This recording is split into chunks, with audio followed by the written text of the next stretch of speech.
Bom dia a todos. Agradeço demais a Lud e a Poli por todo o apoio. A gente está muito feliz em estar novamente com vocês para falar de matérias de fiscalização, né? Tentando fazer uma coisa um pouco mais leve, interativa. Hoje eu acho que, em especial, é algo que pode gerar o interesse de vocês, assim, tem um viés bem prático, né, Brito? Pessoal Yara, pessoal que lida diretamente com a parte de emendas. Então, eu sugiro que a gente fique bem tranquilo, faça perguntas se for o caso, tá? Podem nos parar no meio. Eu acho que o objetivo aqui é compartilhar conhecimento e ser algo útil para vocês, tá? Esse treinamento ele vem em uma trilha de treinamentos, né? Lud e Poli, a gente já falou sobre a parte de onde encontrar as informações, toda essa parte de transparência, lei de acesso à informação, transparência ativa, né? Falamos também sobre como iniciar o processo de investigação, até por meio de uma análise de risco, de denúncia, como fazer essa triagem, como encaminhar, que foi a segunda aula. A terceira, a gente falou dos instrumentos de fiscalização, que são os RICs, em especial, os pedidos de acesso à informação também, que são importantes, as PFCs, enfim, representações. E hoje a gente está entrando em um aspecto específico da fiscalização, né, que são as emendas parlamentares, que é algo que boa parte de vocês convive no dia a dia. Não é fácil, é algo muito técnico por um lado, por outro gera uma agonia, né? Porque às vezes está mexendo com temas que a gente nem conhece com muita profundidade. Enfim, então o que a gente vai fazer aqui é tentar ajudar vocês tanto em pensar um pouco o que fazer em critérios de risco no momento em que vocês forem selecionar as emendas e também, e principalmente, na hora de fiscalizar a execução das emendas parlamentares que originaram aí do gabinete de vocês, tá bom? Da mesma forma que a gente fez em outras ocasiões, a apresentação vai ser meio dupla sertaneja. Eu vou falar um pouquinho inicialmente, mas o showman vai ser o Gustavo, que é o cara dos dados, que vai mostrar direitinho que tipo de verificação a gente pode fazer, tá bom? Eu vou fazer a parte inicial, na realidade, que é justamente por que a gente deve fiscalizar as emendas. E aí, começo mostrando algumas reportagens, vocês podem ver, de casos assim um pouco escabrosos, né? De casos daqueles bem caricatos, de corrupção, alguns ainda em discussão, como é o caso do ministro Rogério Marinho, né? Que está sendo acusado de influenciar numa indicação, na verdade, fazer uma indicação de uma emenda parlamentar de execução. O Ministério, a pasta relacionada ao Ministério do Turismo, e é um recurso repassado lá para o Rio Grande do Norte, que é a terra do Rogério Marinho, para construir um mirante do lado de um empreendimento que ele tem. Ok? Esse é um caso, né? Tem outros, assim, emenda acaba que como ela tem a interface no legislativo, no executivo federal e no executivo estadual e municipal, você tem vários gargalos de problemas, né? E os casos mais caricatos, eles envolvem conchavos já entre o legislativo, o executivo o federal e o municipal. Esses são alguns dos casos, né? Tem casos, por exemplo, esse deputado João Magalhães, que virou réu no STF por venda de emendas, né? Ele cobrava propina, basicamente, por emenda. Você tem casos, né, de deputados que não fazem essa cobrança, os senadores de propina, mas, na verdade, eles já orientam para quem que é a obra lá no estado, município, que entre aspas, o curral eleitoral deles, é onde eles conhecem as pessoas, conhecem todo mundo, já orienta para família, para amigos, já tem uma ideia de preço superfaturado e aí eles conseguem pegar uma parte. Então, assim, pessoal, quando a gente pensa em fraude, em corrupção em emenda, a gente pensa esses casos muito caricatos, né? Aqueles casos assim que são casos de manual de corrupção, né? Envolvendo o legislativo, executivo federal, executivo municipal, né? Esses são os casos que tem na nossa cabeça, assim, que a pessoa lá já no executivo já pensa a emenda para conseguir algum tipo de benefício. E aí a gente pode achar, e aí vem um ponto erroneamente, que no nosso caso as emendas do Partido Novo, enfim, a gente não tem que fiscalizar, porque, enfim, os nossos deputados eles não estão fazendo esses conchavos, eles não estão com essas más intenções de início. A gente pode achar, então não precisa fiscalizar. Fiscalizar é para essa galera aí que a gente está colocando no slide. É para esse tipo de pessoa que faz isso e já pensa de forma enviesada ou de forma a obter benefícios próprios desde o início. Só que aí vem um problema. Na verdade, não é um problema. É a complexidade de todo o processo. Ok? E aí a gente pergunta, por que fiscalizar as nossas emendas? Por que fiscalizar as emendas que saem aqui, as emendas individuais ou eventualmente de bancada que saem do partido, dos deputados do partido? Por que, pessoal? E aí eu volto um ponto atrás para a gente falar um pouquinho. A gente chegou a mencionar da complexidade, né, das emendas, como é que elas começam. Elas começam, de fato, no legislativo. Os deputados eles têm uma governabilidade, vamos colocar assim, no início do processo. Né? Eles recebem lá o pedido, eles avaliam. Eu sei que várias pessoas dos gabinetes, e eu acho uma super prática, fazem processos seletivos, né? Tentam ter parâmetros objetivos para fazer a seleção das emendas, ok? Mas aí, pessoal, já começa a ter um problema. Tem que ter, sei lá, 50% para a área de saúde. Pode ser que tenha alguns gabinetes ou tenha alguns deputados que não têm tanto conhecimento da parte de saúde, né? Não sabem muito bem como funciona o processo de compras na área de saúde. Já começa o primeiro gargalo aí.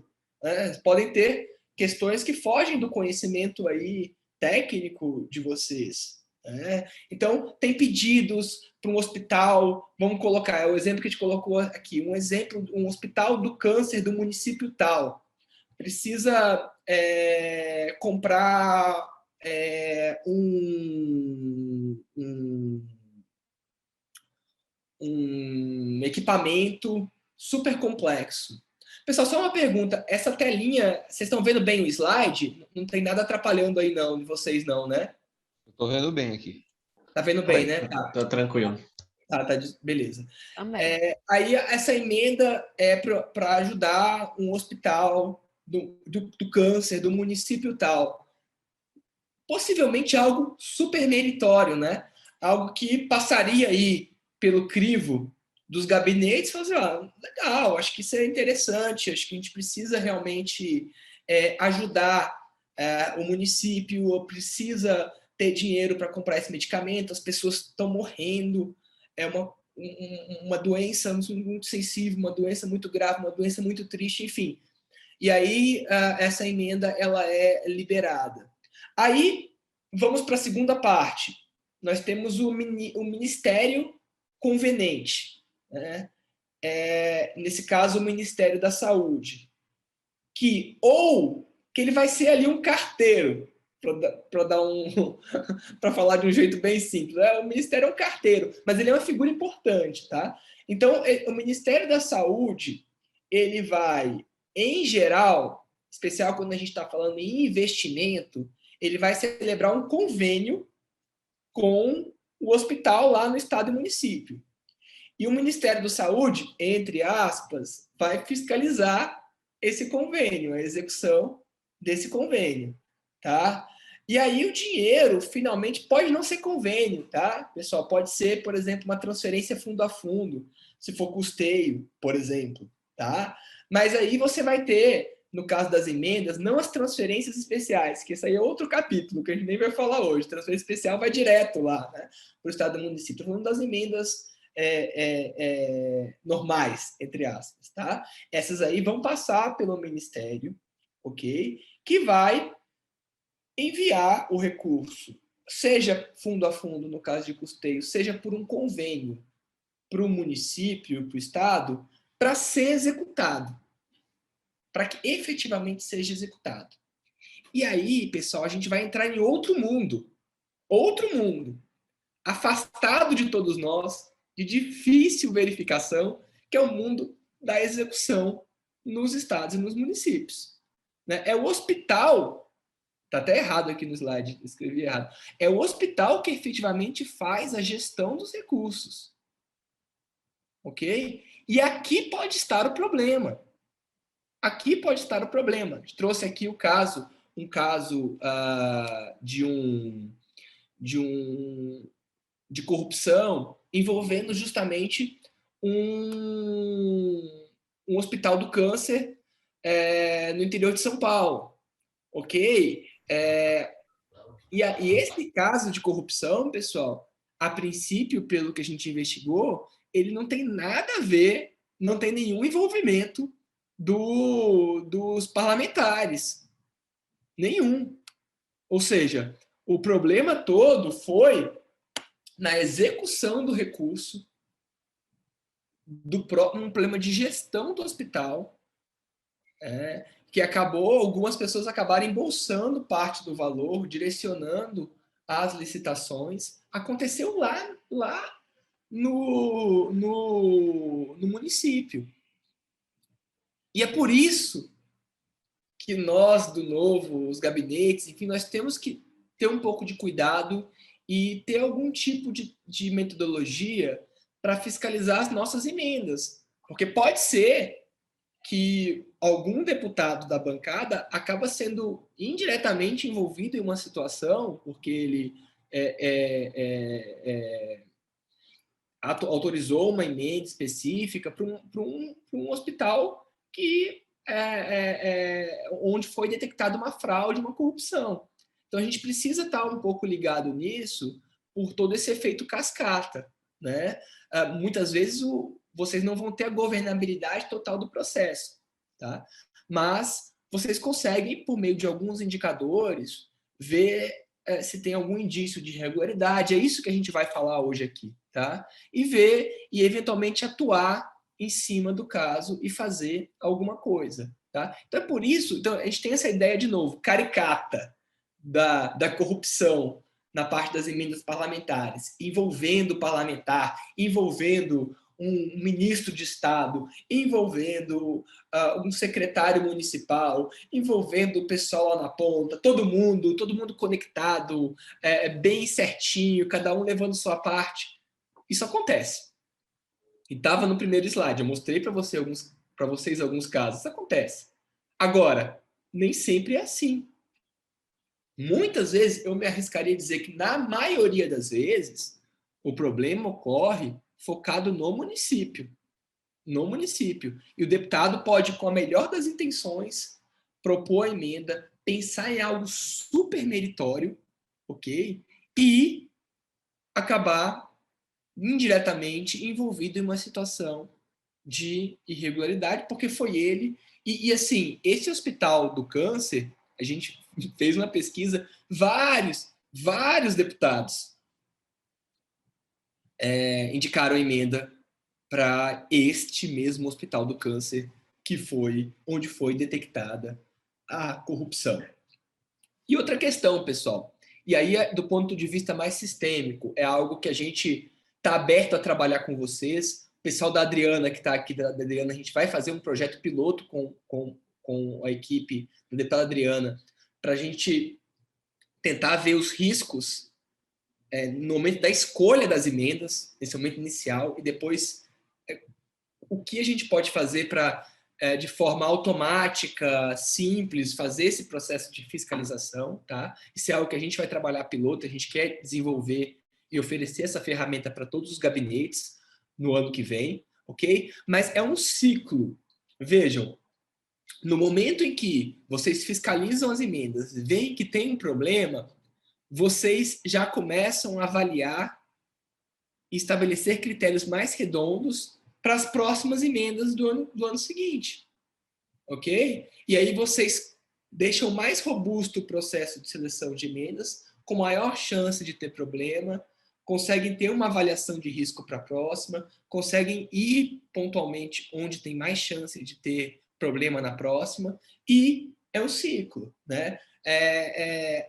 Lógico, se vocês acharem um problema, a gente pode tentar enviar para o TCU, pode fazer uma gestão também dos problemas que forem encontrados. Mas pensem também como um processo de aprimoramento da própria escolha das emendas, de deixar mais robusto, de deixar mais criterioso, de diminuir os riscos no próprio processo de seleção, tá? Então, o encaminhamento de um problema eventual que vocês acharem, de fato, é entrar em contato com o gestor municipal, tentar ver se eles não têm uma explicação mesmo, muitas vezes tem. Né? Se tiver alguma coisa estranha, encaminhar uma proposta de fiscalização e controle para o TCU, fazer algum tipo de encaminhamento, mas também tem um encaminhamento interno de vocês, que é aprimorar esse processo de seleção. Bem, falei muito, mas é para dar essa ideia inicial para vocês. Por que raios a gente tem que fiscalizar as nossas emendas? Tá bom? E aí eu passo a palavra para o Gustavo para a parte mais tranquila, que é o como. Eu fiquei com filé, que é falar por quê. O Gustavo que vai entrar e vai dizer como que vocês podem efetivamente fazer isso, tá bom? Valeu, obrigado. Entra aí, Gustavo. Show de bola. Então, vamos lá. Pode passar. Isso aqui esse slide, desculpa. Eu acabei falando, mas não mostrei. Mas é justamente esse ciclo vicioso, virtuoso da fiscalização das emendas que eu estava falando para vocês, tá, pessoal? Desculpa, Gustavo. Segue aí. É isso. Então, pessoal, em primeiro lugar, bom dia, né? Tenho aqui a oportunidade de explicar um pouquinho para vocês um pouco da mágica que às vezes a gente faz em alguns contratos e algumas verificações de emenda, né? Em primeiro lugar, porque eu vou deixar bem claro aqui para vocês. Isso daqui, apesar do nosso foco hoje ser emenda parlamentar, pode ser utilizado por qualquer gasto público, ok? Contratos, convênios, vinculados ou não a emendas parlamentares, ok? Então, assim, a ideia hoje aqui é apresentar algumas das possibilidades que vocês podem utilizar para fiscalizar as emendas, ok? E contratos que vocês, porventura, tiverem interesse de fiscalizar. Então, por exemplo, lá atrás a gente teve a questão do leite condensado. Utilizando algumas dessas ferramentas que eu vou mostrar hoje, vocês conseguiriam fazer essa verificação por conta própria, de forma relativamente simples, ok? Então, antes de mais nada, o que a gente precisa entender é que para fiscalização a gente precisa de informações, né? Então, o processo de auditar qualquer coisa, daí eu não estou falando que é auditoria em estrito senso, não estou falando do trabalho de um auditor independente, alguma coisa nesse sentido. Estou falando aqui o trabalho de verificação, né? O dia a dia que vocês podem fazer, mesmo um trabalho mais simples. Ele vai depender de informações, né? Normalmente, quando a imprensa vai trazer uma informação, uma denúncia, vai trazer de forma incompleta. A gente não pode se dar o privilégio de ter essa informação incompleta. Então, a gente tem que correr atrás de dados. Os principais que a gente pode utilizar mais no Brasil, ok? Que vocês vão ver, ela tem um papel muito importante na questão das emendas, ok? A plataforma Siga Brasil, que é uma plataforma disponibilizada pelo Senado, ela já demonstra com um pouco mais de simplicidade os dados relacionados às emendas, né? Os portais de transparência, né? O nosso foco aqui é o portal da transparência federal, mas vocês também podem verificar o portal da transparência estadual, municipal, distrital e assim por diante, ok? E o painel de preços do Ministério da Economia, ok? Percebam que isso aqui não é algo exclusivo, ok? Vocês vão ver que posteriormente a gente vai acessar outras bases de dados aqui, algumas coisas um pouco mais complexas, mas isso aqui é para vocês terem o básico da informação. Bora segmento, Renato. O que propriamente dito seria esse básico da informação, né? Em primeiro lugar, qual que é a emenda? Qual que é o instrumento que eu estou observando? Qual a etapa de execução dele?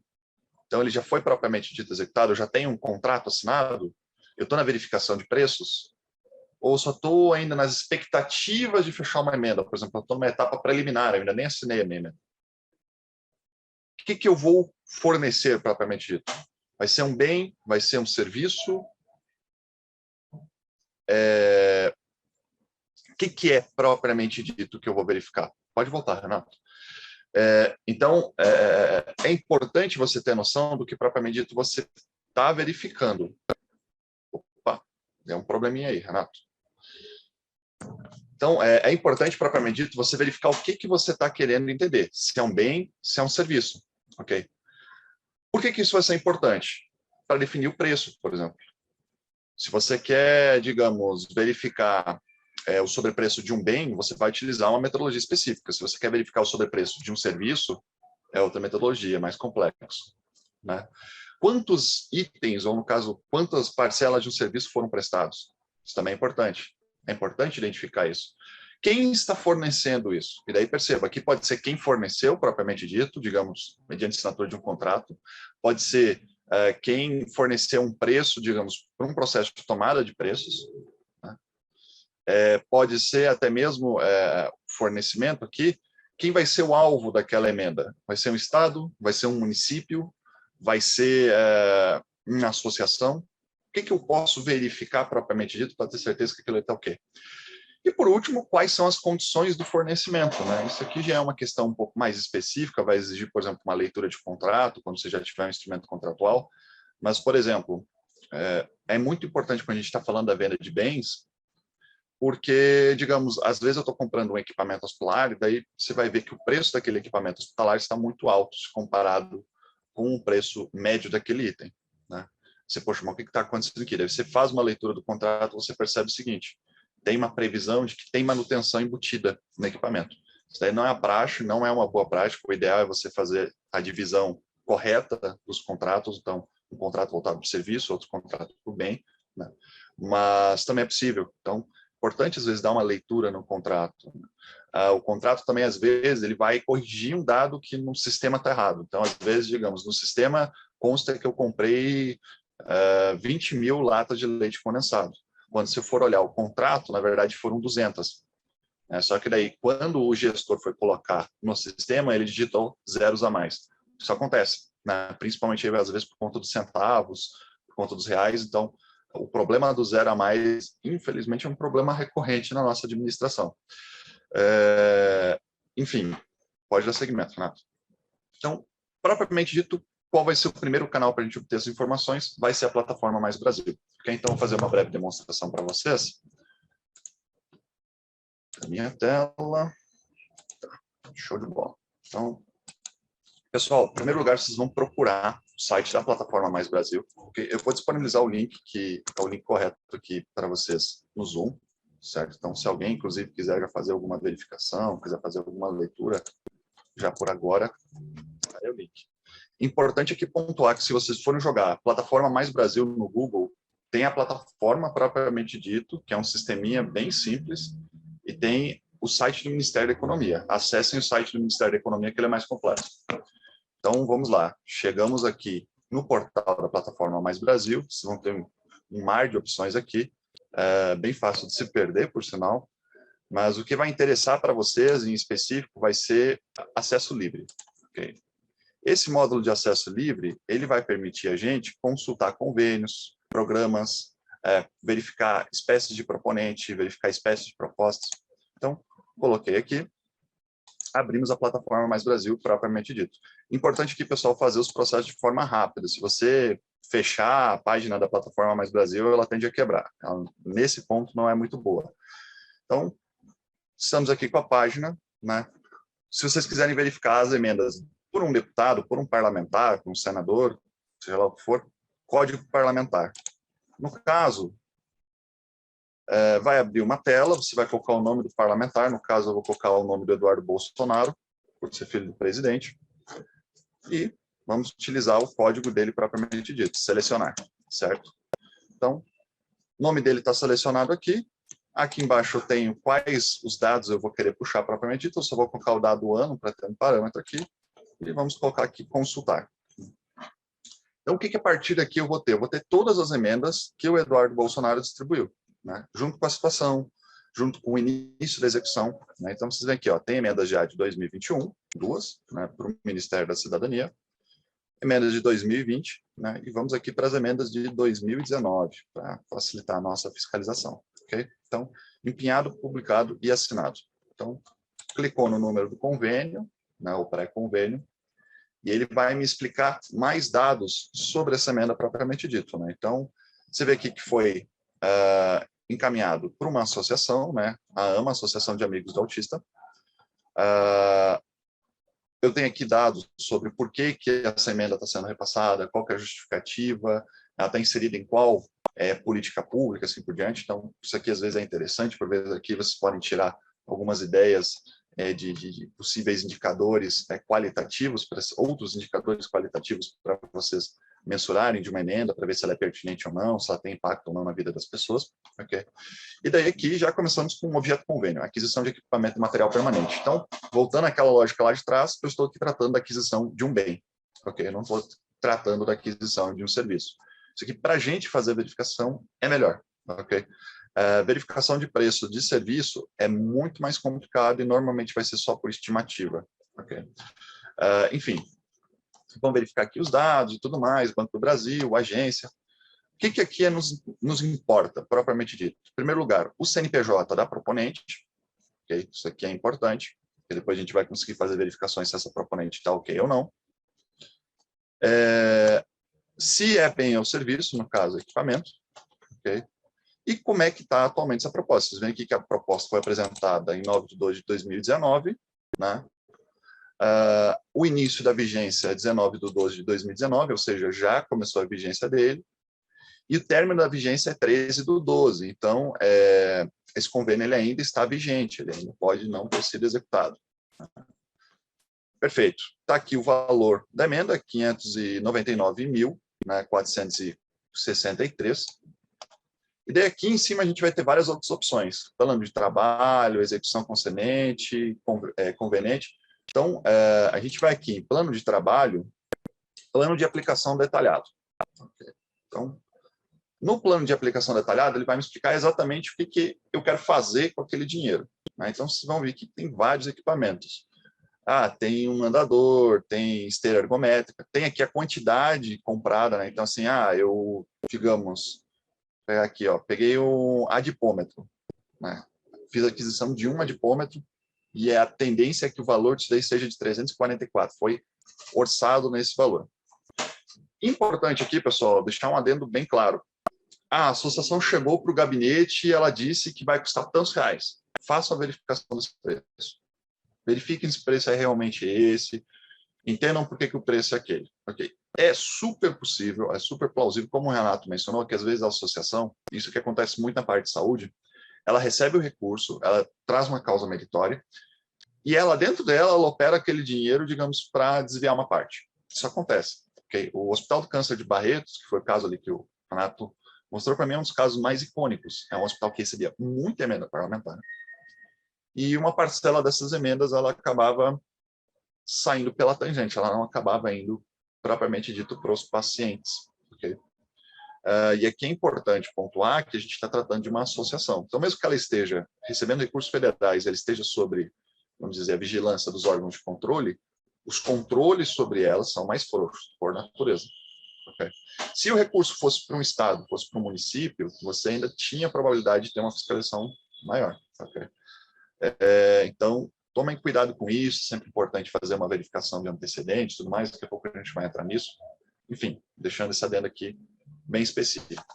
Vocês veem aqui que tem uma infinidade de itens. Ok. E daí, enfim, o item aqui que me chamou a atenção foi, pegando aqui, aleatoriamente, o esfigmogram. Esse nome, pessoal, esse nome esquisito aí. Okay? Vocês já vão entender porque eu escolhi ele. Perfeito. Fechamos essa verificação inicial, a gente já tem mais ou menos uma ideia dos itens que vão ser adquiridos, a gente tem mais ou menos uma ideia da quantidade que vai ser adquirida, dos preços pelos quais vão ser adquiridos, a gente já tem o CNPJ da proponente, né? Voltando aqui para os dados iniciais da proposta. Assim, a gente já tem dados o suficientes para a gente fazer uma verificação legal aqui, ok? Eu só vou salvar aqui, pessoal. Vou colocar o CNPJ aqui no nosso chat. Eu tenho que deixar ele salvo.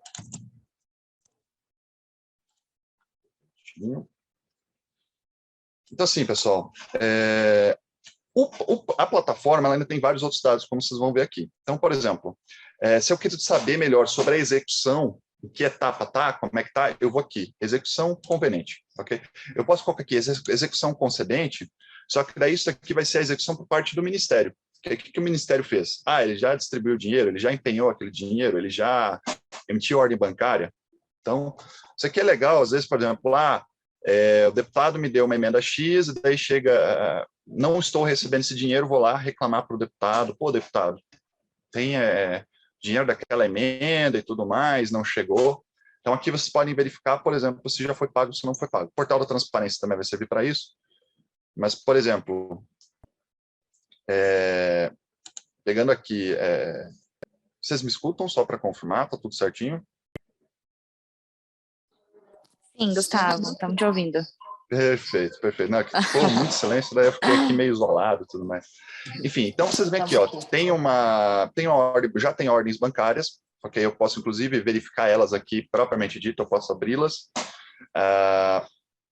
E eu vejo aqui que já foi desembolsado 495 mil e faltam desembolsar 103 mil, ok? Então eu já sei mais ou menos quanto que foi repassado pelo Ministério. Entendendo? Isso aqui é o valor que foi repassado pelo Ministério, ok? Normalmente tem que pegar a ordem bancária para vocês verificarem exatamente o que foi feito ou não. Às vezes o dinheiro está empenhado, ele ainda não foi pago propriamente dito, né? Perfeito. Depois disso, a gente vai para a execução de conveniente, né? Aqui a gente vai verificar o que aquela associação, o que aquele estado, o que aquele município fez, né?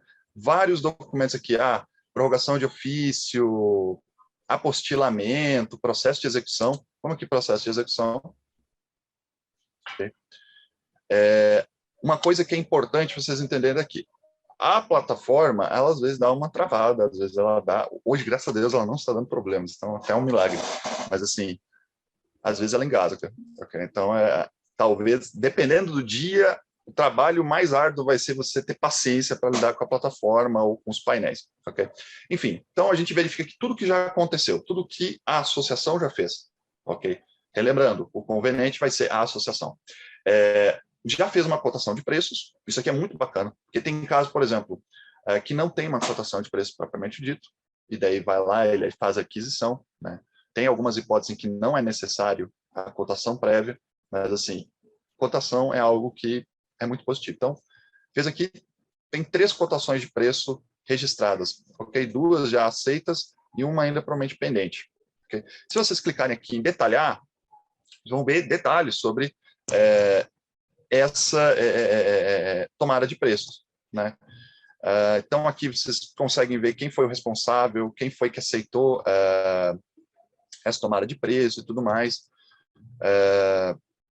Conseguem ver, por exemplo, quem foi que está aqui responsável. Então, vocês verificam aqui, ó, o nome do responsável, Rafael Stefano de Lima Farfã Olivares.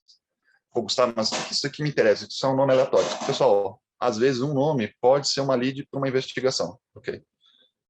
Então, pegou aquele nome, jogou no Google, pode achar alguma coisa, jogou, por exemplo, no portal de busca do Tribunal de Contas da União, do Tribunal de Contas do Estado. Às vezes uma pessoa, às vezes um gestor, uma empresa, ela já tem pendências anteriores. Então, isso aqui, posteriormente, também vai ver. Enfim, então vocês vão ver aqui que a gente tem alguns dados adicionais sobre o processo de execução, né? Contratos e subconvênios. Então, verificar se já tem alguma coisa contratada. Provavelmente não, porque no processo de execução não consta nada. Então, sem contratos ainda. Ok? Perfeito. Então, vou voltar aqui só no plano de trabalho, cronograma, plano de aplicação detalhado. Vou deixar ele aqui aberto para a gente poder continuar depois. Pode voltar com o slide, Renato. Então, pessoal, a partir aqui... Voltar para o slide? Tá. Pode voltar para o slide. A partir da plataforma Mais Brasil, vocês vão conseguir os primeiros dados que vocês vão precisar para fazer uma verificação, que são os dados da emenda. Okay? Daqui para diante, vocês vão precisar de outras coisas. ok? Que são tão importantes quanto que vai ser os critérios que vocês vão utilizar para confrontar os dados da emenda. Então, todo o processo de auditoria ele vai envolver um paradigma e o que propriamente você está auditando. Então, o paradigma vai ser aquilo que, digamos, é o que eu vejo como correto, é o que é o ideal, né? E, por outro lado, eu tenho aquilo que vai ser propriamente dito verificado, ok? Tem uma série de verificações que a gente pode fazer. Eu vou focar aqui em 3 específicos, mas depois eu vou dar outros exemplos de outros, que é sobrepreço, antecedentes, vínculos e verificações específicas. Verificações específicas aqui entende-se, por exemplo, uma verificação em loco, um encaminhamento de requerimento de informação, requerimento de ofício, ou melhor, um envio de ofício e assim por diante. Pode dar segmento, Nato. Então, o primeiro deles que a gente vai fazer é a verificação de sobrepreço. Pessoal, isso aqui é o mais objetivo, ok? E é um dos mais interessantes de fazer. Okay? Isso aqui vocês podem fazer antes e depois da emenda. Okay? Por que fazer verificação de sobrepreço? Primeiro, ela tende a ser mais simples. Okay? E objetiva. Né? Você vai conseguir um percentual ao final do dia. Okay? Então, a gente utiliza em específico as instruções do Instituto Brasileiro de Auditoria em Obras Públicas, okay? Que eles têm um modelo, uma fórmula de cálculo de sobrepreço. Sobrepreço não está definido propriamente dito na lei. Okay? Não tem nada dizendo, se o preço foi tantos por cento acima do preço de mercado. Não existe. Okay? O que a gente tem nos dias de hoje é, depois da nova lei de licitações, a gente tem uma série de previsões na legislação relacionando, tipo, crimes relacionados à administração pública. Então, isso foi uma inovação da nova lei de licitações, né? E, em específico, poderia ser enquadrado, digamos, a prática do sobrepreço no tipo penal de fraude em licitação ou contrato, okay? Que é um tipo novo que não existia até então. Agora, veja, isso aqui é a posição da doutrina, a gente ainda não tem algo muito forte, porque a nova lei de licitações ainda é uma inovação, ela ainda é muito nova, então ainda não chegou no judiciário, ainda não tem um posicionamento consistente das cortes superiores. Né? Então, tudo isso é algo ainda a se estudar. Agora, a nova lei de licitações, ela traz inovações muito interessantes nesse ponto, ok? Principalmente persecução. Tem outros tipos penais ali que eles trouxeram, que são muito relevantes para quem trabalha com fiscalização e controle, ok? Então, o que é importante vocês terem aqui em mente, pessoal? Quando a gente está falando de qualquer verificação daqui, a gente está falando de indícios. A gente não está falando de fatos, ok? Não, mas o sobrepreço, ele é um superfaturamento, não necessariamente. O preço, às vezes, ele vai estar acima do preço de mercado por circunstâncias de contexto. Às vezes, você está num estado em que a logística é mais complexa, às vezes, você está num período, como, digamos, um período de pandemia. Às vezes você está fazendo uma aquisição que é muito maior que a média, então, digamos, eu estou fazendo uma aquisição de 200 mil unidades, e, no caso, a média das compras, elas adquirem 5 mil, 10 mil e assim por diante. Okay? Então, tenham em mente que tudo isso aqui são indícios. Okay? Para vocês fazerem uma boa verificação, é bom vocês considerarem qualidade do item ou do serviço, a quantidade que foi adquirida, quando que foi feita essa aquisição, okay? Se ela é recente, se ela é antiga. Se for, digamos, uma aquisição antiga, você quiser fazer uma comparação com os preços atuais, às vezes procurar um indicador econômico para tentar corrigir aquele preço, usar, digamos, um IPC, PCA e outros, ok? Quem foi o fornecedor? Quem foi o órgão contratante? Fornecedor é um dos casos mais interessantes. Como vocês devem saber, a gente recentemente aprovou a PFC 13/2021. A PFC 13/2021 foi resultado de um dos trabalhos da diretoria relacionado aos contratos do Covid. Então, a gente fez verificações relacionadas ao Ministério da Educação e ao Ministério da Saúde, apesar da PFC focar no Ministério da Saúde. E todas essas técnicas aqui que eu estou ensinando para vocês, a gente usou para poder fazer essa PFC. E um dos casos lá que era mais interessante é que você tinha o mesmo fornecedor, que inclusive é um fornecedor que tem altos índices de fraude, que ele fornecia o mesmo item para o mesmo órgão público por preços diferentes no intervalo de 2 dias. E com uma diferença considerável, não era diferença de 2, 3 reais, não, era uma diferença ali que chegava a 20%. Mais ou menos. Então, assim, o fornecedor, ele estava, o mesmo fornecedor, fornecendo o mesmo item, estava fornecendo aquele objeto com um preço muito maior num pequeno intervalo de tempo. Gustavo, mas isso é uma irregularidade por si só. Não necessariamente. Lembrem, a gente trabalha com indícios. Isso aqui é algo que chama atenção. A gente tem que tomar muito cuidado, porque a gente tem um lado que é o nosso lado passional e a gente tem o nosso lado racional. Na fiscalização, por mais que às vezes dê vontade de dizer, pô, isso aqui está totalmente errado, né? Vontade de sair da casinha, a gente vê que tem um negócio, que tem uma irregularidade, ela está ali gritando na nossa cara, né? A gente tem que ser racional, a gente tem que, calma, eu não tenho ainda propriamente dito uma irregularidade, que eu tenho que ver propriamente dito o que aconteceu, ok? Importante aqui pontuar que, por vezes, um sobrepreço que foi detectado, digamos, fiz uma verificação no contrato aqui do Hospital do Câncer de Barretos, por exemplo. E daí, fazendo essa verificação, eu constatei que o preço estava preço de mercado, tá? Um pequeno valorzinho, assim, um pouquinho acima, tudo mais. Uma prática recorrente, pessoal, é o aditivo, né? Então, às vezes, você tem um preço X, no primeiro momento eu tenho um preço X, que é um preço que está abaixo do mercado, um preço do mercado, que todo mundo olha, pô, legal. E depois disso eu tenho um aditivo do contrato, então modifico as cláusulas contratuais. Parcela considerável dos casos de corrupção não estão no contrato, propriamente dito, estão no aditivo do contrato. Porque daí eles mudam as regras do jogo depois, e daí um contrato que era para ser econômico para a administração se torna um contrato lesivo para a administração pública. Então, assim, qual vai ser o nosso paradigma aqui? Primeiro, só falando para vocês a fórmula.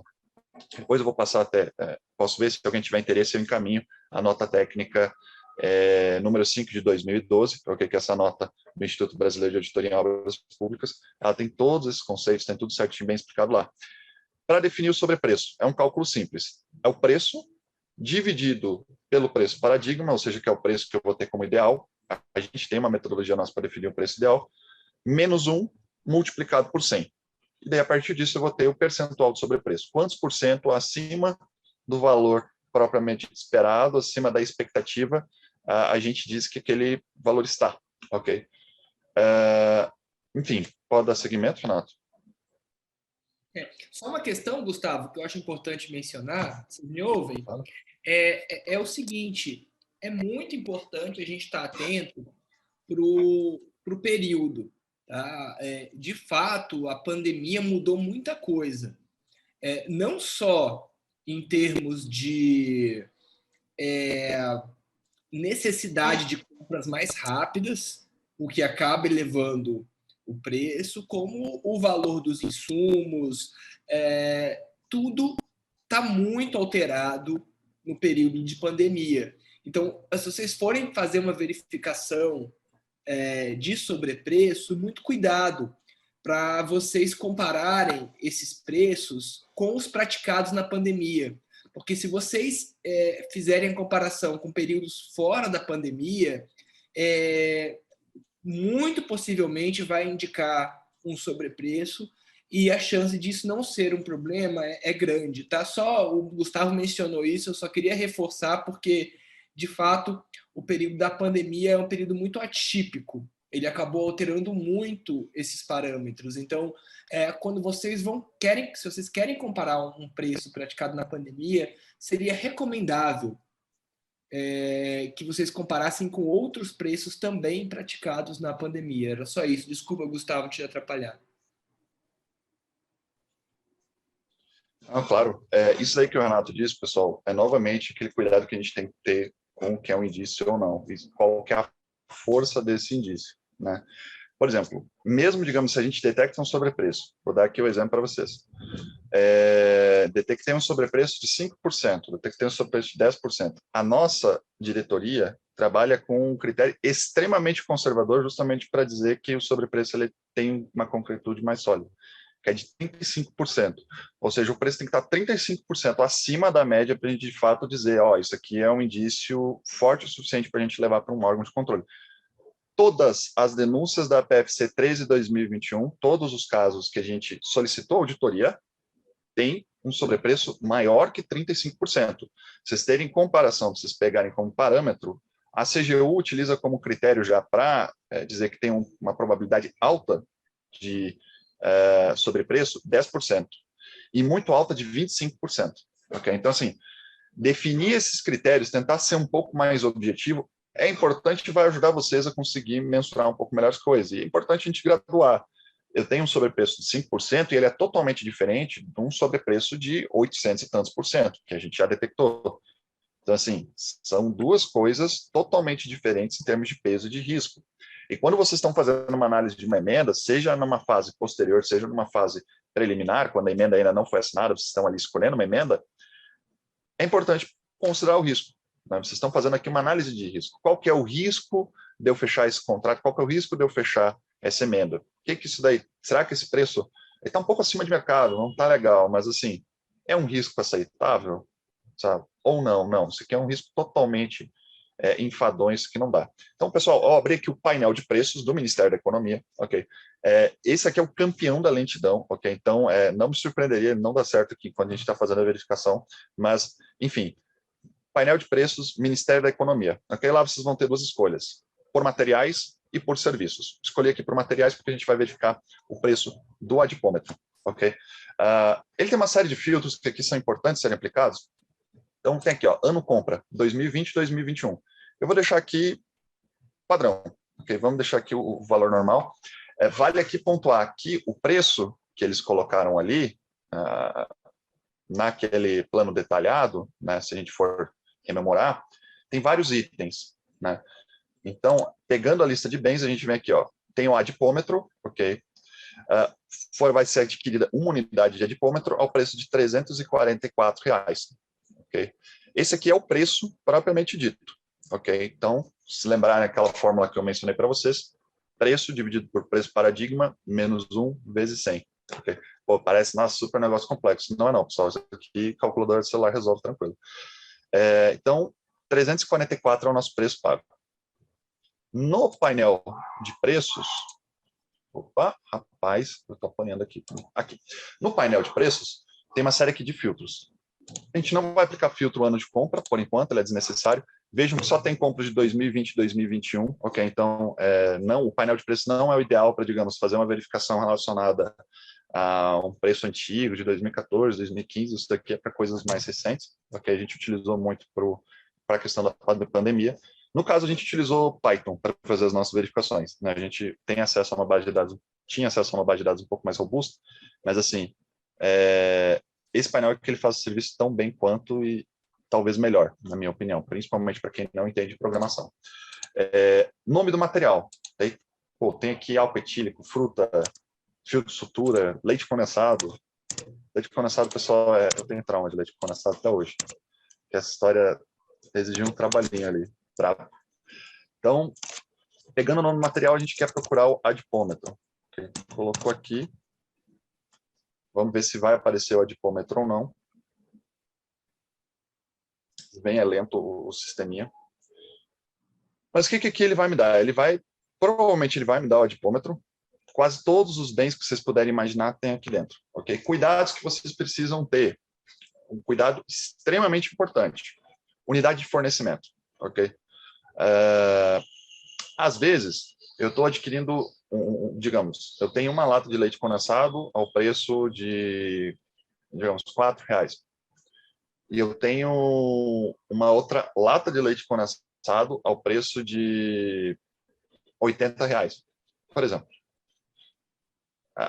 Minha experiência mostra que, normalmente, quando a gente tem um caso tão grotesco assim, uma lata de leite condensado a R$80, não foi comprada uma lata, foi comprada uma caixa de leite condensado e foi registrada de forma incorreta no sistema. Ok? Mas Gustavo, quer dizer então, apareceu aqui o nosso adipômetro, pessoal. Então, vocês viram que dá para conversar, dá para começar a terminar relacionamentos enquanto está esperando o painel de preços funcionar. Ele tem, assim, uma vibe muito própria dele. Mas, enfim. Então, percebam, normalmente quando a gente tem um sobrepreço tão assim absurdo, cara, tem corrupção grosseira, tem casos de corrupção grosseira, mas, assim, o cara tem que ser muito ignorante atualmente, numa era de gestão da informação, onde tudo tem ciência de dados, de você colocar um sobrepreço tão grosseiro assim. Porque sobrepreço, normalmente, um sobrepreço real, ele vai ser operado na casa tipo de 10%, 5%, enfim. Daí, voltando aqui, pessoal, vocês vão ver aqui que a gente tem 38 processos de compra de adipômetro, ok? Todos eles na unidade de fornecimento, unidade, ok? Isso daqui é importante, ok? Porque, não, é unidade, é caixa, é galão. Uma vez eu fiz pesquisa sobre álcool gel. Álcool gel tem 500, frasco de 500 ml, frasco de 1 litro, frasco de 5 litros. E se você colocar tudo isso no mesmo balaio, no final das contas, o preço que você vai ter como preço paradigma ele vai estar errado. Okay? Então, importante considerar. Aqui vocês vão ter várias coisas. Código de material, descrição do item. A gente vai deixar adipômetro mesmo, porque são poucas compras. Mas aqui vocês podem colocar, eu quero um adipômetro que, digamos, ele brilha em 3 cores diferentes, você pode usar ele para voar, você pode usar ele para isso, para aquilo. Vai estar aqui em descrição do item, descrição complementar e assim por diante. Okay? Usem esses filtros aqui para vocês conseguirem ter acesso a uma informação com qualidade maior. Por exemplo, CNPJ do fornecedor. Aquele fornecedor em específico que eu estou tratando. Digamos, eu estou investigando compra de um fornecedor X. Vou verificar todas as compras dele. Basta eu colocar, ao invés de colocar aqui o código de material, eu vou colocar só o CNPJ. Eu vou conseguir ver tudo o que ele forneceu nos 2 últimos anos para a administração. Quem foi que adquiriu, que no caso é o ASG, órgão superior, tudo isso aqui a gente não vai usar para essa verificação aqui. Período da compra, forma da compra. Forma da compra é interessante, pessoal. Tem sistema simplificado e tem o sistema... Tem licitação propriamente dita e tem a dispensa de licitação.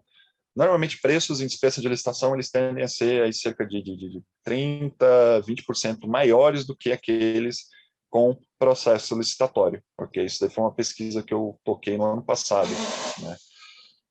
Enfim, N dados aqui para mim verificar. Vou avançar a análise. No caso, eu preciso de 2 filtros, pelo menos, para avançar a análise. Eu vou colocar 2020 e 2021, só de frescura aqui. Opa, ó. Ele tem essa estatística que ele precisa de 2 filtros para poder fazer a verificação. Okay? Então, deixa eu colocar qual outro filtro aqui. Eu vou colocar. Ó, como eu disse, ele começa a lentear o sistema. Enfim, outra coisa que eu consigo ver aqui do grupo painel de preço é ver onde que foram feitas as aquisições. Então, eu vejo que tem uma concentração na região nordeste dessas aquisições e na região sudeste. Okay? Então, são os 2 lugares onde mais se adquiriu adipômetros. Okay? Daí vejam que está carregando. Isso aqui é a parte mais chata, pessoal. Okay? Python é um negócio demorado, mas pelo menos você consegue ter uma resposta um pouquinho mais rápido. Né? O problema é que eu não sei programar direito as coisas, então vai demorar tanto quanto. Mas, apliquei o filtro ano certinho, avançando, ok? Ele vai me dar essa outra tela aqui, que é a tela que nos importa, ok? Que ela está carregando também. Nessa tela aqui, a gente vai conseguir ver questões como a média de preço, a mediana, qual foi o menor valor, qual foi o maior valor pago por aquele item, ok? Quantos processos tiveram, quantos itens foram adquiridos? Então, porque assim, eu tenho o processo de compra e dentro daquele processo eu posso ter 1000 itens, ok? Então, dentro de um mesmo processo eu posso ter, digamos, 8, 9, 10 compras diferentes, todas elas a serem resolvidas aí por fornecedores diferentes. Agora, uma coisa legal aqui do painel de preço é que ele também tem um mapinha, ok? Ele ainda não apareceu o mapa, mas a gente vê aqui, ó, a média do valor do adipômetro é R$ 582 e a mediana é 494. Okay? O critério da CGU é pegar qual dos 2 é menor. Então, se eu tenho média e mediana, no caso aqui a mediana é o menor, a gente vai pegar a mediana. Okay? Então, pegando a mediana, 494,50. Esse aqui vai ser o nosso valor paradigma. Okay? E a gente tem aqui o menor valor, 121, e o maior valor, 1.500. Okay? Normalmente, esse maior valor realmente são casos que tem aqui alguma incongruência. Que, para quem gosta de gráficos, depois tem a distribuição do preço por quantidade e tudo mais. Mas, enfim, não é aqui no nosso caso. A gente vê aqui que teve uma aquisição anormal de adipômetros em algum confim do país, que, diferente da média, eles resolveram adquirir 150 adipômetros numa vez só. Daí você consegue ver aqui, tipo, a partir desse gráfico aqui, os pontos que estão muito distantes, a gente consegue mais ou menos dizer que tem uma compra que ela tem critérios um pouco diferentes da média. Mas isso aqui é a parte mais legal, o mapa. Okay? Esse mapa aqui, eu consigo selecionar por estado e eu consigo ver todos esses dados, média, mediana, dentro de um estado. Okay? A compra no estado de São Paulo. Okay? Clicando aqui, ó, São Paulo. Em São Paulo, vocês vão ver que eu tenho outra média de preço. A média desse material em São Paulo é 417,75. Então, vamos mudar o nosso parâmetro para 417,75. Okay? Então, esse aqui vai ser um valor paradigma. Okay? No valor original que a gente tinha, okay? A gente tinha lá 300, se não me engano, 344. Aqui, ó, R$344 por unidade. Então, o que a gente consegue dizer a partir desse dado aqui em específico? Que na compra do aditômetro, o valor que está sendo cotado, a previsão de gasto para aquele item, está menor que a média de gastos para o estado de São Paulo com adipômetros. Ok? Pessoal, eu imagino que tenham dúvidas. É um processo muito simples.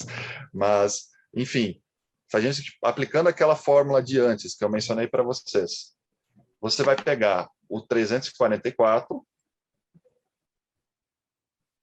Hoje é a aula da matemática, pessoal. Quem pensou que ia fugir, o pessoal do direito, principalmente, como eu, não tem fuga. Então, você pega 344, divide pelo nosso valor paradigma, que é 417,75, diminui isso por 1 e multiplica por 100. Então, o que ele me deu aqui? Que o valor ele está 17,6% menor que a média. Ok? Não tem índice de sobrepreço. Gustavo, significa que isso aqui está certo? Não necessariamente. Isso aqui, percebam, é uma previsão. O contrato ele pode trazer um valor diferente depois. Ok? Então, é até um negócio que chama a atenção, às vezes, quando o preço está menor do que a previsão. Enfim, só teria como verificar se tivesse contrato. Nesse caso aqui, a gente ainda não tem um contrato fechado. Né? Então, vida que segue. Pode voltar a compartilhar, Renato. Então, pessoal, alguma dúvida, algum ponto nessa questão? Vamos lá. Não. Então, perfeito. Dando seguimento, a gente vai para o próximo tópico, que é... Pode dar segmento, Renato. É verificação de antecedentes. A gente tem aqui verificação de antecedentes. O que é essa verificação de antecedentes? É verificar se aquela empresa, se aquele CNPJ, se aquilo que, propriamente dito, tem um vínculo ou não com a atividade, se ela já foi fornecedora da administração pública, se ela já recebeu emendas, enfim. Isso que vocês podem aplicar tanto para pessoas quanto para empresas. Ok? Vamos focar aqui em empresas, associações, CNPJ. Ok? Tem diferentes canais que vocês podem usar.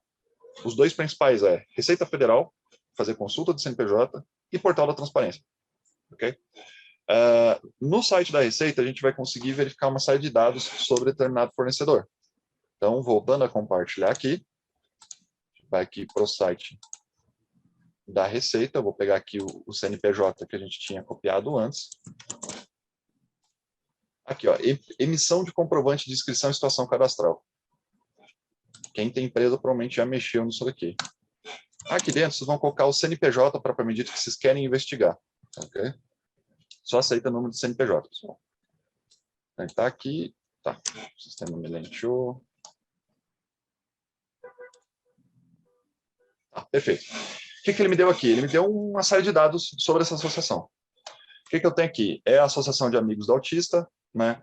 O nome de fantasia desse estabelecimento é Sítio Nova Esperança. Está no porte demais, então aqui não é uma empresa, no caso, a entidade sem fins lucrativos.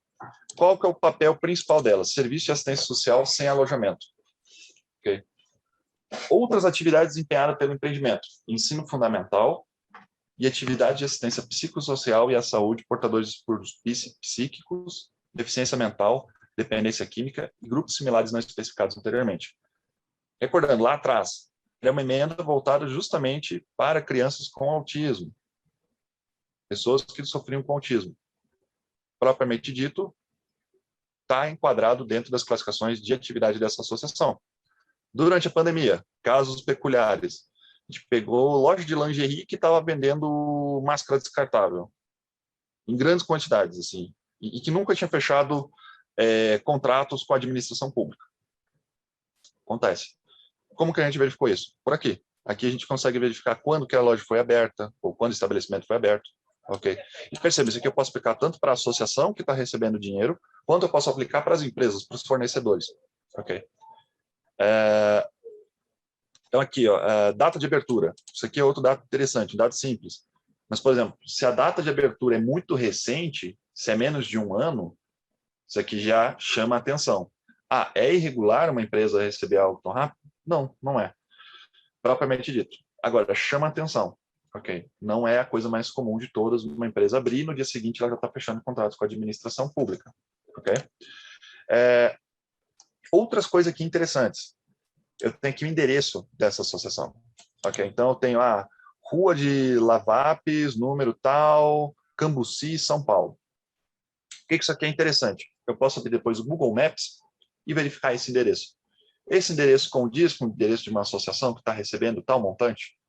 Então, às vezes, tu tem casos de uma empresa que ela recebeu milhões, e daí você vai lá, você abre o endereço daquela empresa, não condiz com o que você espera de uma empresa que recebeu milhões para fornecer itens. O que normalmente acontece nesse caso? O domicílio fiscal da pessoa, que é o que está no site da Receita, é diferente, de fato, do local onde a empresa funciona. Okay? Agora, é importante... Opa, está dando uma breve interrupção aí, acho. Então, é importante, em específico, a gente ter certeza, abrir o site, ver se tem site daquela associação, Facebook, Instagram. O que aquilo ali me diz que aquilo ali é um fornecedor de fato, sabe? Se eu pegar esse mesmo CNPJ daqui e colocar ele no portal da transparência, que é outro portal público, esse aqui é o mais útil de todos, porque o portal da transparência e o painel de preço são os nossos melhores amigos. Né? Se eu jogar esse CNPJ aqui, eu vou ver tudo de vínculo que esse CNPJ teve com a administração pública. Se recebeu emenda, aqui, ó, pessoa jurídica, associação de amigos. Tem aqui o endereço, tudo mais, quadro societário. Eu consigo ver quem aqui dentro, quais são as pessoas que integram essa associação. Okay? Recursos recebidos, quantos reais essa associação recebeu? A gente vê, ó, 735 mil foi o que ela recebeu do governo federal. Então, provavelmente deve ter recebido outro recurso de emenda. Convênios, daqui, ó, valores celebrados, 806.911. Okay? Produtos, daí aqui em específico não tem nada porque ela não é uma fornecedora de administração pública. E participação em licitações, a gente vê que teve, no ano de 2013, ela tentou participar de uma licitação. Ok? É o que a gente tem sobre essa associação. Percebam que, se eu estou tratando de um fornecedor que está fornecendo, digamos, 20 milhões de unidades de determinado item, digamos, canetas, eu espero que esse fornecedor tenha capacidade.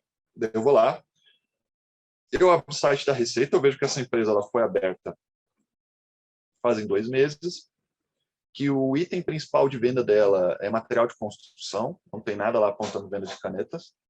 Eu abro o endereço dela, eu encontro um terreno baldio, ou digamos, eu encontro o terreno de uma igreja, eu encontro o terreno...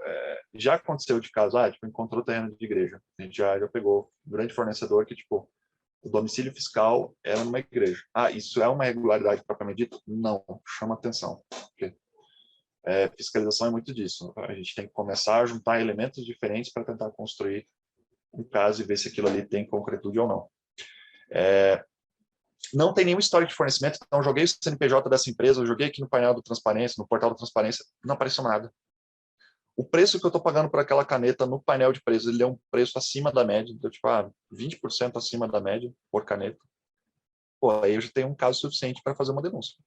Então, assim, o importante é começar a juntar esses elementos um por um. Ok? E daí, fechada essa questão, a gente vai para a última verificação aqui, concreta, propriamente dito.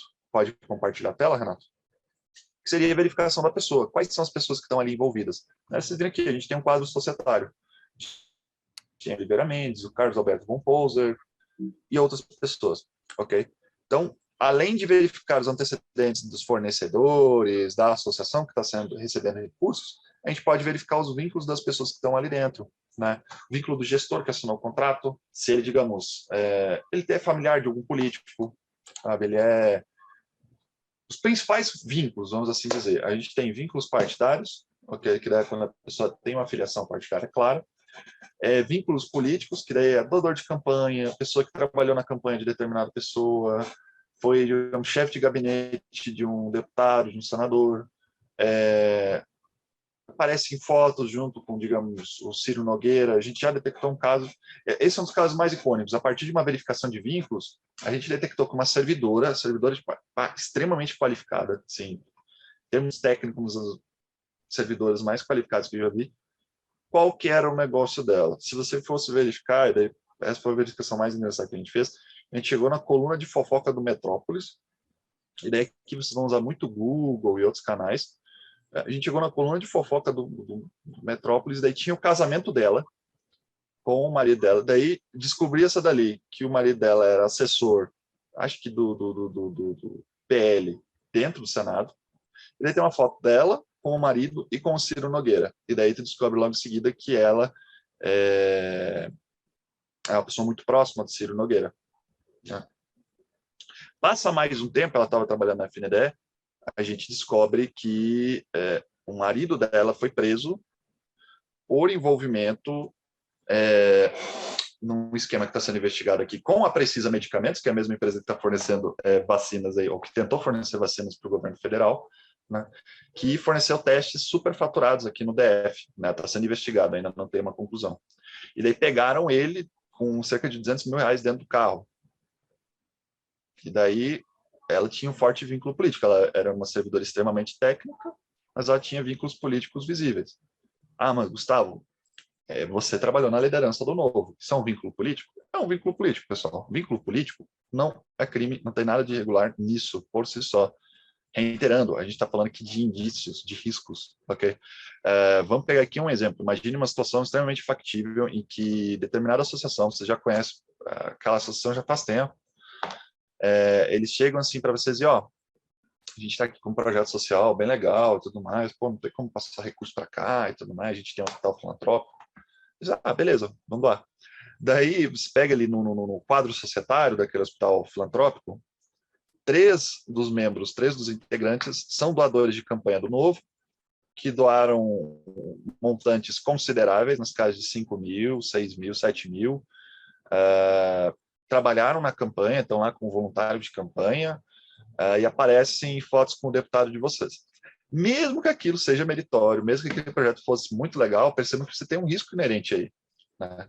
Que a pessoa que está do lado de fora, ela vai olhar para aquilo e dizer, pô, o Novo está favorecendo uma associação, um hospital, que tem vínculos com esse político e por isso estão beneficiando ele. Né? Então, importante aqui tomar cuidado, porque o vínculo político, ele não é nenhuma irregularidade por si só, ele não é um crime.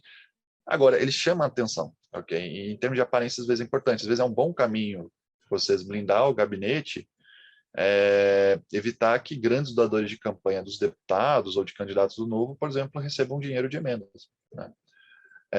Enfim, isso aqui é algo a se tomar cuidado. Pode-se fazer inúmeras verificações aqui, ok? A minha favorita é na questão de candidaturas. Vou aqui compartilhar a tela mais uma vez, a última vez que eu compartilhei a tela. Isso aí. Perfeito. A gente voltou aqui para aquele quadro societário da associação, da AMA, que recebeu recursos, ou que vai receber recursos do Eduardo Bolsonaro. Vemos aqui, Carlos Alberto von Poser. Copiamos o nome dele. Daí, vou fechar aqui os outros. Vem para cá. Divulgação de candidaturas e contas eleitorais. Esse painel aqui, pessoal, é muito interessante para quem gosta de mexer com campanha. Isso aqui não é só para verificar vínculo político, não. Porque aqui tem todos os dados relacionados a gastos de campanha, se recebeu dinheiro de fundo eleitoral ou não, quanto que recebeu de doações privadas, tudo está aqui consolidado nesse site, porque vocês conseguem ver das eleições municipais, vocês conseguem ver de tudo até 2004, ok? No caso aqui, vamos pegar as eleições municipais, dá para pegar aqui também a eleição geral federal 2018. Normalmente eu faço 2020, 2018, 2016, para ver se tem algum vínculo político ou não.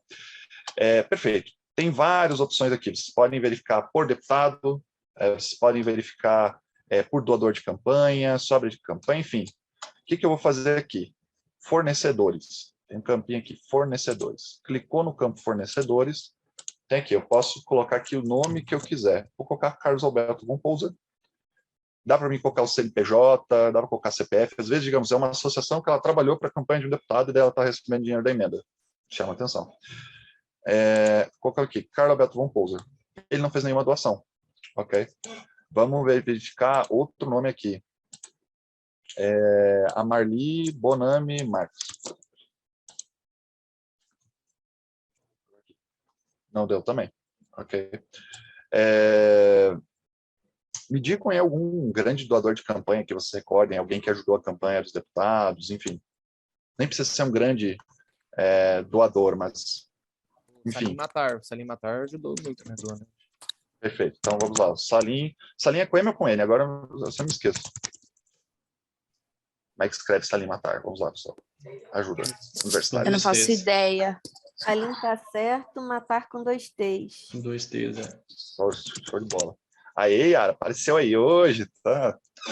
Companhia ilustre da Yara. Então vamos lá, pessoal.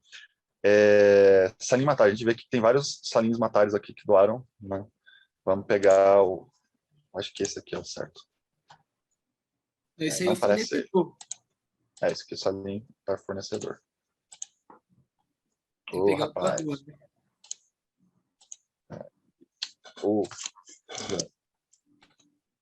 Aqui, pronto. Agora vai dar bom.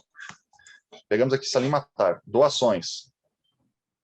1.999.500. Se eu clicar aqui em detalhar, eu vou conseguir ver tudo que o Salim Matar doou. Aqui, quem foi que mais recebeu em 2020 do Salim Matar? Foi o Diretório Municipal do Novo em Belo Horizonte. José Mendonça Bezerra Filho, Rodrigo Saraiva, nosso ex-diretor legislativo, Fernando Holliday, Arthur Moledo Duval. Eu consigo ver todo mundo aqui que aquele cidadão doou, ok? Às vezes, você vai pegar aqui um caso, você tá conversando com alguém, tudo mais, tem uma associação, você vai fazer a verificação e daí você vai constatar aqui que, digamos, ele doou para a campanha, digamos, de alguém suspeito, alguém que tem algum envolvimento com corrupção, alguém que é muito crítico do partido, ou alguém do próprio partido. Então, isso aqui sempre é algo interessante de se cuidar, de se verificar. Você também pode verificar se ele tem filiação partidária ou não, né, se ele foi candidato ou não. Daí vocês vão usar o site do TSE, que tem um módulo específico para isso. Então, assim, jogar o nome da pessoa no Google é um excelente caminho. Jogou o nome da pessoa no Google, vê Google Notícias e vê, tem alguma coisa relacionada com a pessoa? Não. Já é um bom indicador. Ok. Tem alguns casos que a pessoa está muito escondida, daí vai estar no Diário Oficial. Você jogou lá no Google, vai estar Diário Oficial de Pernambuco. Daí você vai ter que abrir lá e encontrar onde que está o nome daquele fulano no Diário Oficial de Pernambuco. Já aconteceu. Então, assim, essas verificações aqui, propriamente dito, vão nos dar um coeficiente, vão nos dar uma espécie de risco.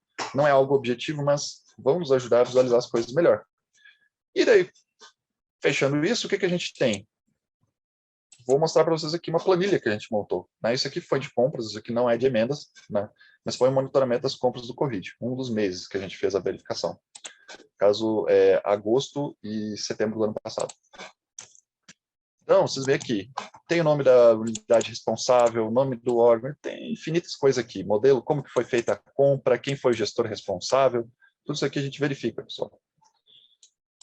Quantidade ofertada, quantidade comprada, enfim, mil e uma coisa. O que importa aqui? Achados. Daí a gente tem aqui uma planilha onde a gente coloca os achados, só para vocês verem uma espécie de achado aqui.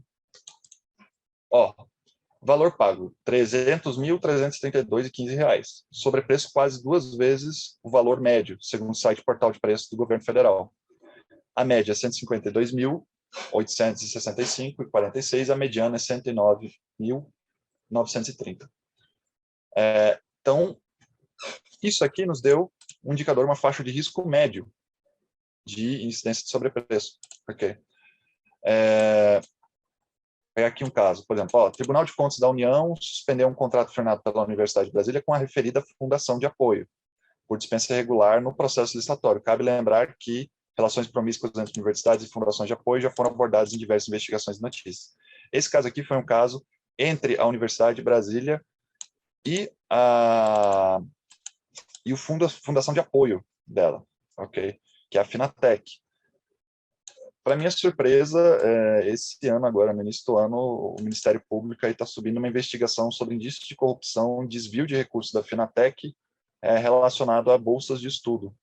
Então, o pessoal estava se apropriando ali de uns recursos que era para ser para bolsa de estudo e não estava sendo devidamente utilizado. Em 2008, suspendeu um contrato firmado pela Universidade de Brasília com a Finatec. Então, entra aqui como risco fornecedor 1. A gente vai até 3. 1 é risco baixo, ok? Mas daí soma isso com o risco do contrato. A contratação de serviços de apoio administrativo pode estar desalinhada com as demandas decorrentes da pandemia de coronavírus. O que é isso aqui? Era um caso de recurso que estava sendo passado, não estava se identificando o que estava se passando aquele dinheiro, isso era apoio administrativo, era isso. Eu estava passando um montante alto para uma fundação que não tem nada a ver com o coronavírus. Eu não estava falando, não, é apoio para pesquisa e desenvolvimento, apoio de testagem, tudo. Não, é apoio administrativo. Era o que eu tinha, não tinha mais nada. A gente colocou o risco médio. Por quê? A empresa que estava fechando aquele contrato, ou no caso a associação, a fundação, ela não tem um vínculo direto com o combate ao coronavírus. Enfim, vocês podem utilizar infinitos indícios, pessoal. Qual que é a moral da história? Pode voltar lá para o slide, Renato. Entender que a atividade de fiscalização, ela envolve o mapeamento de possíveis riscos, porque esse mapeamento ele não é um mapeamento estanque, ele não é algo fechado, então não é como se, digamos, eu fechei determinadas verificações e acabou. Não, vai depender muito.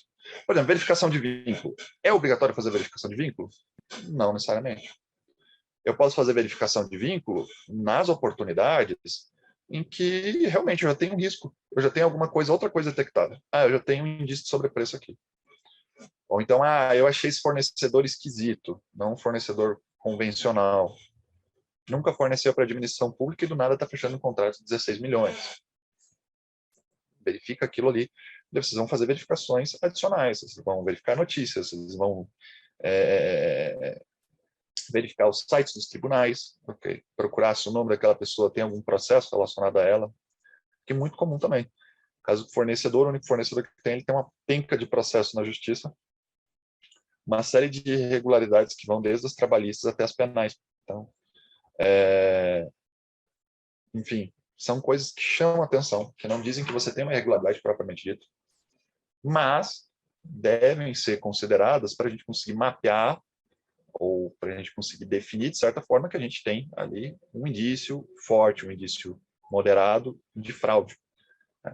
De acordo com os indícios, ou até mesmo de acordo com a falta de informações, porque às vezes vocês não vão ter as informações, isso aqui é a realidade prática das emendas de bancada, okay? Então a emenda de bancada tem transparência muito prejudicada, não é boa. Você, digamos, eu tenho dúvidas sobre essa emenda de bancada, o deputado ele subscreveu essa demanda e eu quero saber mais. Você pode encaminhar requerimento de informação para o Ministério para verificar se está tudo certo, se os pagamentos estão em dia. Você pode encaminhar um ofício para o próprio órgão, para a própria empresa, para verificar se eles respondem ou não. Vocês podem fazer entrevistas, podem conversar. Isso aqui, por exemplo, vocês podem fazer antes e depois. Okay? Vamos fazer antes, ali, vamos conversar com o fulano que está apresentando uma proposta para a gente, vamos trazer algumas dúvidas. A gente já fez uma verificação, a gente viu que tem alguns processos envolvendo eles, vamos verificar, porque assim, às vezes, aquilo que é um indício, a gente conversa com a pessoa, a gente, não, tá, é isso, tá, tranquilo, não é um indício forte, tudo mais, você conversa com a pessoa, ela te explica qual foi a situação, digamos, a pessoa tem um processo trabalhista, você vai lá, conversa, ela te explica qual foi a situação por detrás daquele processo trabalhista.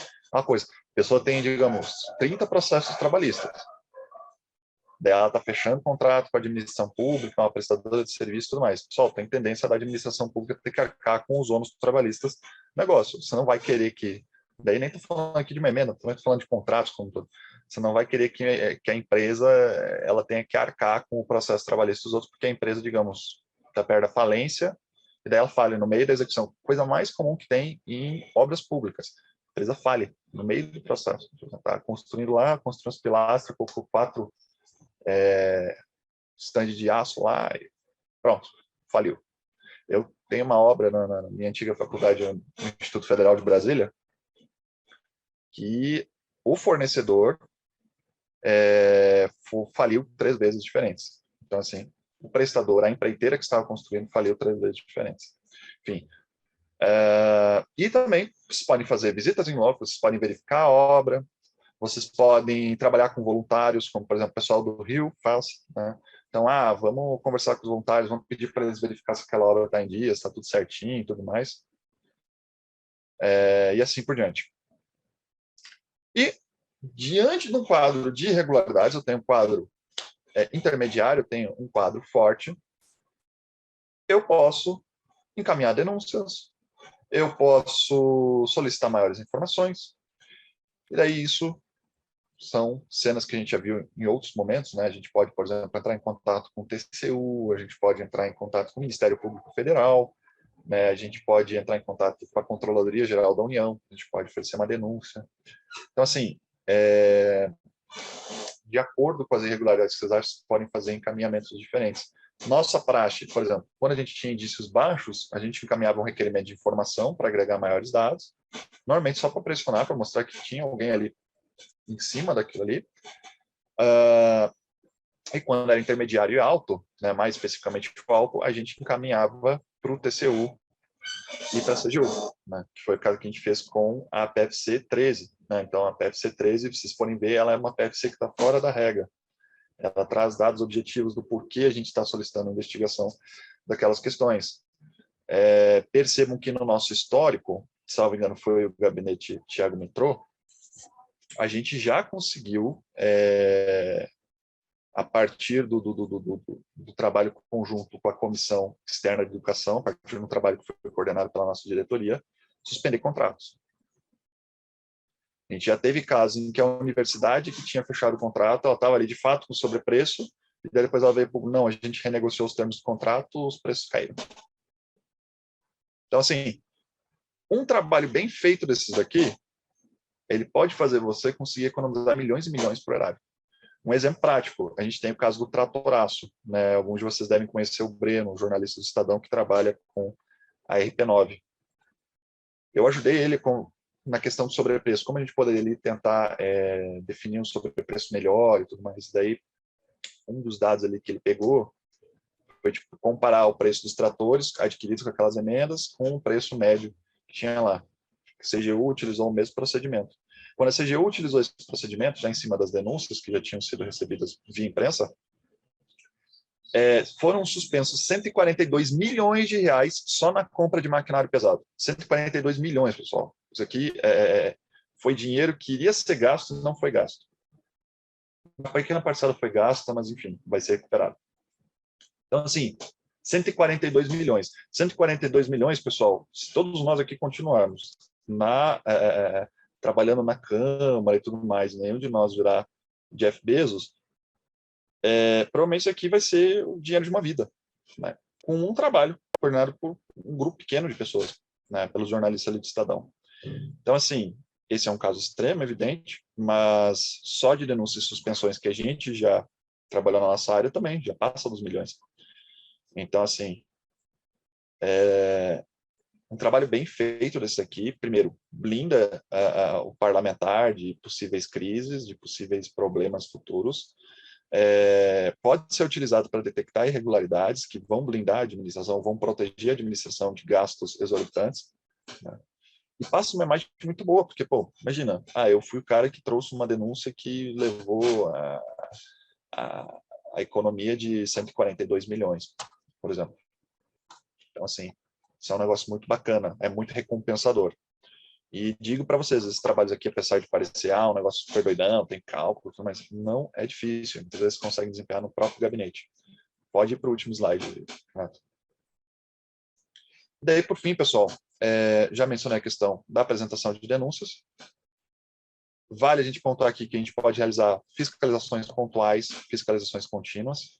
As contínuas, aquelas que a gente vai fazer de rotina, normalmente são coisas mais simples. Vou verificar para ver se tem alguma pendência daquele CNPJ, vou verificar sobre preço, alguma coisa assim. Fiscalizações pontuais já seriam aquelas, tipo, não, tem um caso aqui específico que vai exigir muito mais investigação. Vou ter que ir lá, vou ter que ver o que está acontecendo, se essa obra está sendo executada ou não. E aí, por último, o potencial dessas técnicas aprimorarem a seleção de emendas de vocês. Muitos dos gabinetes recebem propostas e acabam, por vezes, esquecendo de verificar se aquela proposta ela tem uma fundamentação de preço ou não. se aquela associação que trouxe a proposta, ela é uma associação que tem um bom histórico ou não, se ela não tem processos pendentes, se ela não tem histórico de corrupção. Então, assim, aquele município, aquele prefeito que chegou, pô, prefeito de gente fina, tudo mais, legal. Ver se ele tem alguma pendência. Vocês podem verificar a Justiça Eleitoral, vocês podem verificar STF, STJ, vocês podem fazer infinitas verificações. Mas, assim, é importante vocês adotarem alguns desses elementos já em etapa preliminar para se pouparem de futuros problemas. Porque percebam, cada centavo que está sendo pago, digamos, um sobrepreço, ou cada coisa que está indo para um projeto que não vai ser executada da devida maneira, é um recurso que, primeiro, o parlamentar não está mais utilizando, então a gente tem aí uma perda de oportunidade. E é também um dano ao erário, né? As pessoas precisam desse dinheiro, né? O Brasil é um país que carece de investimentos, e as emendas parlamentares, elas são um instrumento importante de investimentos. Então, se esse dinheiro não está entrando onde deveria, ou como deveria, quem é o maior prejudicado é o cidadão.